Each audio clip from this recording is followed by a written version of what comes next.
Very hello hi welcome back to my channel earth mom Dehradun. I am sure कि आज तो बहुत सारे लोगों के दिल को ठंडक मिल गई होगी क्योंकि बिग बॉस हाउस से most controversial girl, most liar girl घर के बेघर हो चुकी है। यानी कि उनको घर से बाहर का रास्ता बिग बॉस ने खुद ही दिखा दिया है। कुछ ज्यादा ही ओवर कॉन्फिडेंस के साथ घर के अंदर एंट्री करने वाली आयशा खान को लगा था कि मेरा भले ही घर के अंदर जाके कोई गेम प्लान हो या ना हो, बट मैं अपने एक गेम प्लान के साथ जरूर घर के अंदर जाऊंगी। वो गेम प्लान मेरा होगा मुनव्वर को एक्सपोज करना, मुनव्वर की बेइज्जती करना और सिर्फ मुनव्वर को टारगेट करना। इसी से शायद मैं गेम में बनी रहूंगी और इसी से हो सकता है शायद मैं फिनाले तक भी पहुंच जाऊं।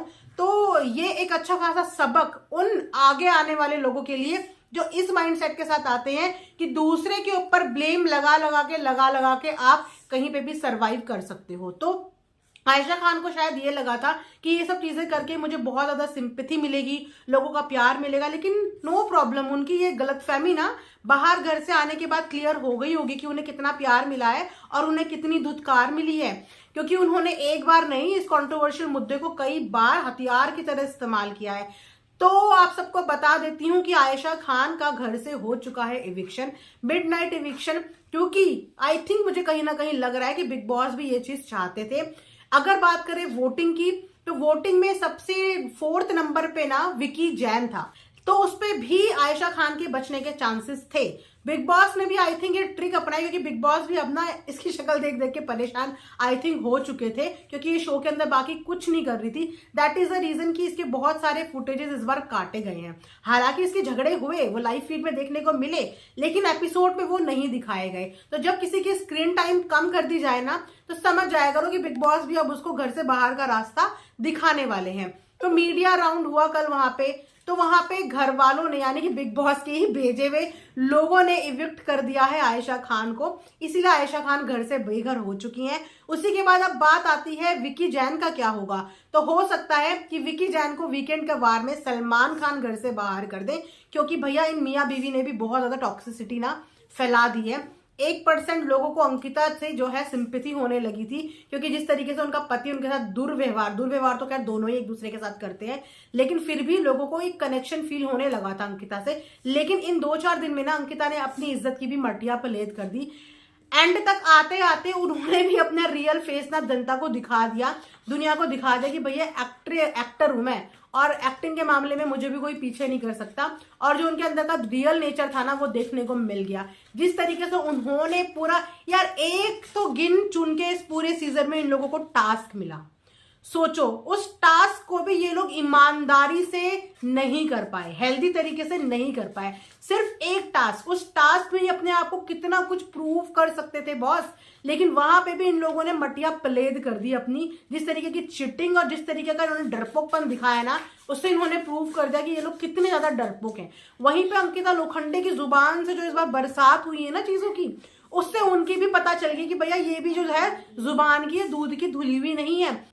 2 मिनट में उसके अंदर से मुनव्वर के लिए सारा प्यार बाहर निकल गया और ऐसा लग रहा था कि पूरे सीजन में मुनव्वर के लिए जो चीजें लेके बैठी हुई है, सामने ढोंग रचा कि मेरा दोस्त है, और 2 दिन में तुम्हारे मुंह से उसके लिए इतना कुछ निकल गया। इसे देख के तो यही लग रहा था कि तुम पूरे सीजन में उसके लिए ये सारी चीजें लेके बैठी हुई थी, वरना 2 दिन में किसी के लिए आप इतनी ज्यादा हेट स्पीच दे ही नहीं सकते जितनी हेट स्पीच यहाँ पे अंकिता ने दे दी। साथ ही जिस तरीके से मनारा की वो बेइज्जती करती है अपने हस्बैंड को, बॉस ये समझती क्या है, कौन है वो, टॉम क्रूज है कि लड़कियां उस पे मरेंगी।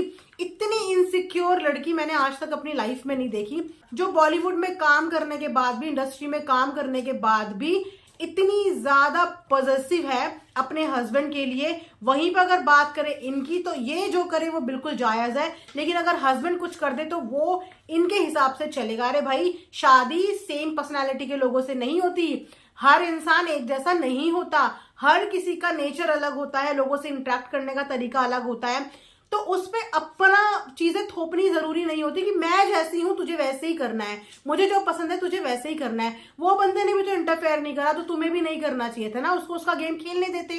आप लोग यहाँ पे गेम खेलने आए थे, अपनी शादीशुदा जिंदगी दिखाने नहीं आए थे कि एक शादीशुदा कपल कैसे रहते हैं। ये बिग बॉस का एक गेम था, अलग अलग खेलते तो ज्यादा बेहतर खेलते। वेल अपनी बेइज्जती करा दी, पूरा गेम तो क्या खेला, अपनी बेइज्जती जरूर करा दी, अपनी रिलेशनशिप की धज्जा जरूर उड़ा दी। उसके बाद छोटी छोटी बातों पर रिलेशनशिप टूटने तक की इनडायरेक्टली वे में इन्होंने जो है धमकी दे दी। इससे ये पता चलता है कि इनके कनेक्शंस कैसे हैं और रिश्तों को लेके इनके अंदर पेशेंस कितना है। जो रिश्तों को तोड़ने में, छोटी मोटी झगड़े में तोड़ने तक की बात पे पहुंच जाए, आप खुद सोच लो कि उस लड़की का पेशेंस लेवल कैसा होगा। और वो उन्होंने मुनव्वर को जो इतने अच्छे शब्दों के बाण यूज करे हैं ना, वहां पे अपना प्रूव कर दिया कि एक्चुअल में इनका रियल नेचर कैसा है। तो अगर आयशा खान की बात करूँ तो मोस्ट इरिटेटिंग इस समय मुझे घर के अंदर अंकिता नजर आ रही है। हालांकि मुझे विक्की जैन भी कुछ खास पसंद नहीं है, लेकिन इस पिछले हफ्ते से मुझे अंकिता